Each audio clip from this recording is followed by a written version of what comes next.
Have you travelled, जैसे इससे पिछले वाले टॉपिक में हम लोग ट्रांसपोर्ट का स्टोरी समझे थे और कहानी समझे थे कि कैसे समर वेकेशन के बाद जो है सो बच्चे जो है सो अपने अपने कोई नेटिव प्लेस कोई और कहीं घूमने के लिए गया हुआ था। तो अगर कोई कहीं जा रहा है तो कितना दूर जा रहा है इसको समझें कि how far have you travel, कितना दूर आप दूरी तय कर रहे हैं। How wide is the desk, कैसे ये डेस्क जिस पे आप बैठ के पढ़ रहे हैं वो कितना चौड़ा है। तो जैसे मान लीजिए सपोज कीजिए ये कोई स्टूडेंट है ना, ये कहाँ जा रहा है, ये जाता है स्कूल सबसे पहले, उसके बाद कभी ये मार्केट चला जाता है कोई सामान लाने के लिए या कहीं घूमने के लिए, कभी पार्क चला जाता है या खेलने के लिए कभी प्लेग्राउंड चला जाता है ना। तो जब वो स्कूल जाता है तो सबसे पहले घर से निकलता है और कुछ दूर गली में पैदल चलता है, उसके बाद बस में बैठता है और बस में बैठ करके स्कूल चला जाता है। फिर जब उसको मार्केट जाना होता है तो बाहर रोड पे जाता है और रोड पे जाने के बाद ऑटो पकड़ता है और मार्केट जाता है। नज़दीक अगर मार्केट है तो पैदल चला जाता है, कोई पार्क जाना है तो नज़दीक अगर पार्क है तो पैदल नहीं जाता है, प्लेग्राउंड जाना है तो कभी मोटरसाइकिल से जो है सो कोई उसको छोड़ दे रहा है या फिर कोई ऑटो रिक्शा से वो चला जा रहा है। तो ये सारे चीज़ों में वो कहाँ किस चीज़ से जा रहा है वो एक बात पे डिपेंड कर रहा है, वो ये चीज़ है कि इस सभी जगह का उसके घर से, ये मान लीजिए अपने घर में है ये, उसके घर से इन सारे जगहों का डिस्टेंस कितना है, किस चीज़ पे डिपेंड कर रहा है, डिस्टेंस कितना है। अब नज़दीक है तो कैसे जाएगा, पैदल पैदल चला जाएगा, दूरी होगा तो ऑटो से जाएगा, उससे ज़्यादा दूरी होगा बस से जाएगा। तो कौन सा चीज़ कितने दूरी पे है उससे डिपेंड कर रहा है कि वो किस मीन्स ऑफ ट्रांसपोर्ट को फॉलो कर रहा है, किस सुविधा के साथ उससे वहाँ तक वो पहुँच रहा है। ठीक है, अब आगे का कहानी हम लोग समझते हैं कि जैसे कितना दूरी है या कितना लेंथ है किसी चीज़ों का, उसको हम लोग कैसे मेज़र करते हैं इसको समझने की कोशिश करेंगे। जैसे दो स्टूडेंट है, मान लीजिए पहेली है और कौन है, बूझो है, ठीक है ना।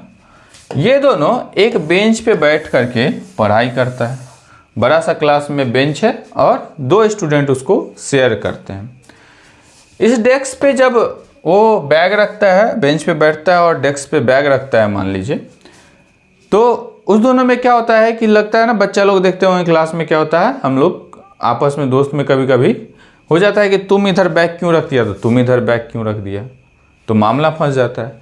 अब मामला फंस जाता है तो उसको, इस मामले को सॉल्व करने के लिए गुरुजी आते हैं और कहते हैं कि तुमको हम क्या करेंगे, तो बेंच को बीच से काट के बांट देंगे। तो ये संभव है, नहीं संभव है। तो क्या करेगा, तो बीच में एक मार्क कर देता है जिससे आधे बेंच पे तुम्हारा या डेस्क पे तुम्हारा ये है कि तुम इधर बैठना और तुम इधर बैठना। तो ये जो मार्क करेगा टीचर, जो भी शिक्षक जो वहाँ होंगे इन दोनों के लड़ाई को सुलझाने के लिए, तो लड़ाई को सुलझाने के लिए जो शिक्षक होंगे वो क्या करेंगे, तो इसको मार्क कर देंगे। तो मार्क कैसे करेंगे, तो मार्क करने से पहले क्या करेंगे, मेज़र करेंगे। क्या चीज़ मेज़र करेंगे कि इस दोनों को इक्वल जो है सो क्या मिले, स्पेस मिले, मतलब इक्वल जगह मिले। नहीं तो अगर किसी को कम हो जाएगा, किसी को ज़्यादा हो जाएगा तो फिर मामला फंसेगा। तो इसके लिए इन्होंने, जैसे ये एक क्लास बताया गया है और इसमें जैसे डेस्क है, तो ये तो सिंगल सिंगल इसको पता है कि नहीं हमको मार्क सुलझाना नहीं है और ये जो लड़ाई है उसको सुलझाने की नौबत ही नहीं है।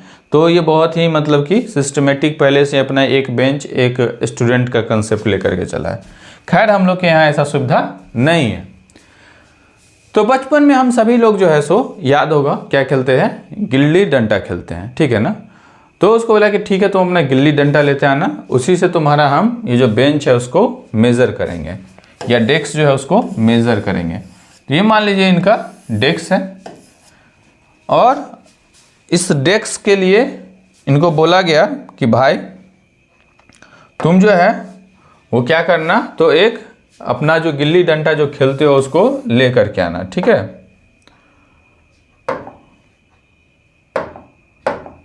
तो ये एक गिल्ली लेकर के डंडा लेकर के आए और छोटा सा इसका गिल्ली लेकर के आए।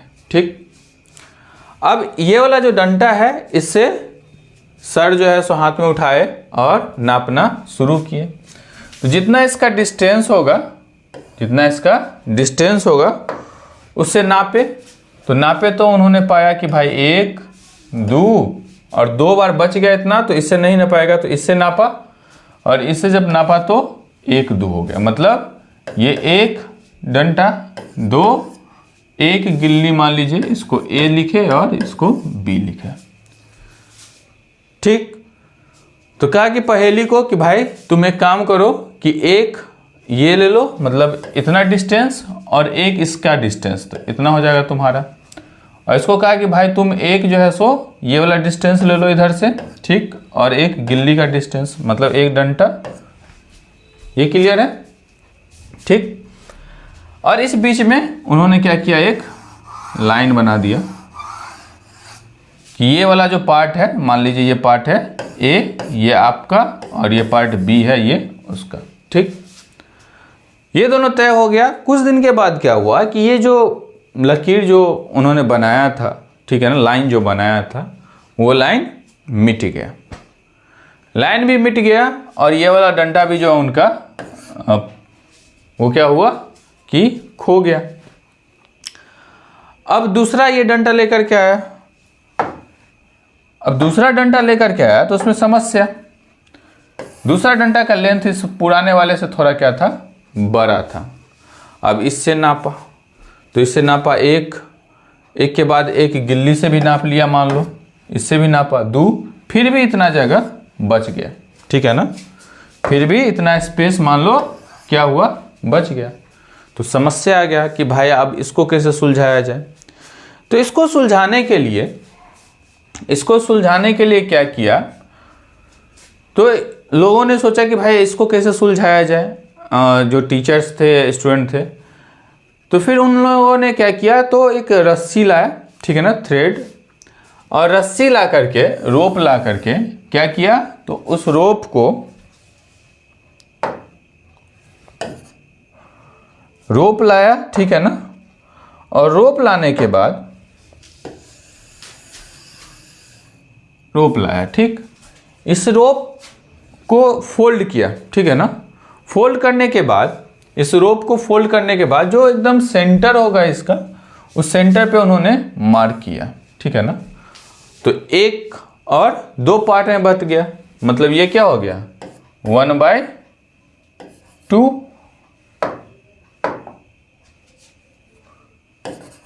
ये क्या हो गया, 1/2, और ये वाला पार्ट भी क्या हो गया, 1/2।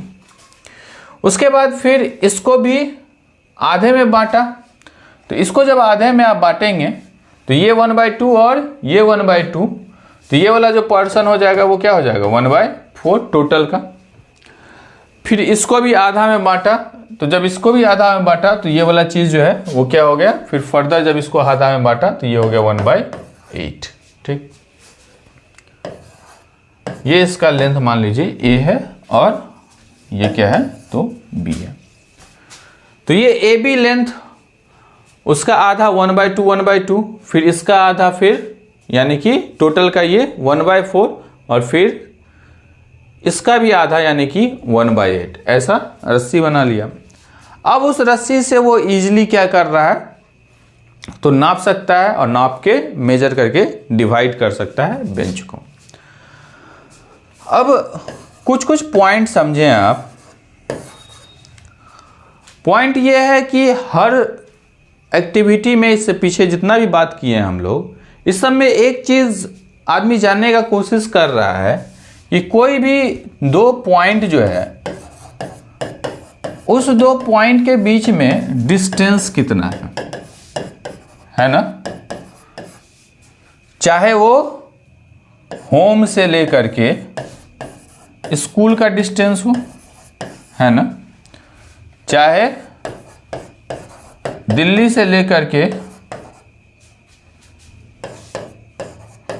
लखनऊ का डिस्टेंस हो, ठीक, या फिर कहा जाता है कि दो जो एज है यानी कि किनारा जो है, जो एज है दो ठो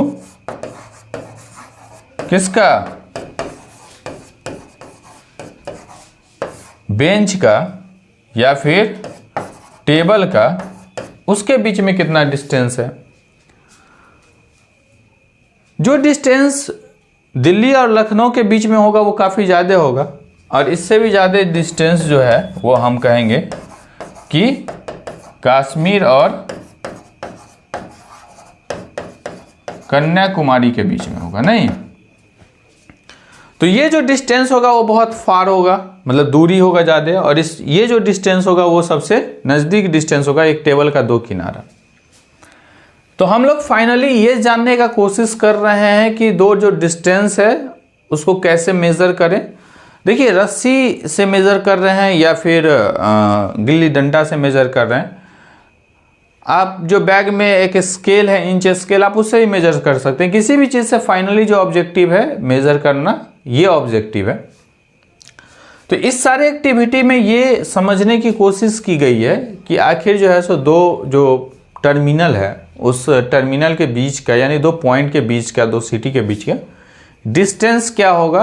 ये जिज्ञासा है, किसको, पहेली और बूझों को समझने की कोशिश वो कर रहा है कि दो पॉइंट के बीच में या दो शहर के बीच में या दो छोर के बीच में, या जहाँ से कोई स्टार्ट करता है अपना यात्रा यानी कि जर्नी, और जहाँ तक पहुँच रहा है उसके बीच में क्या डिस्टेंस है। ठीक, तो नेक्स्ट एक्टिविटी में हम लोग इसी को फर्दर कंटिन्यू करेंगे। Okay, thank you.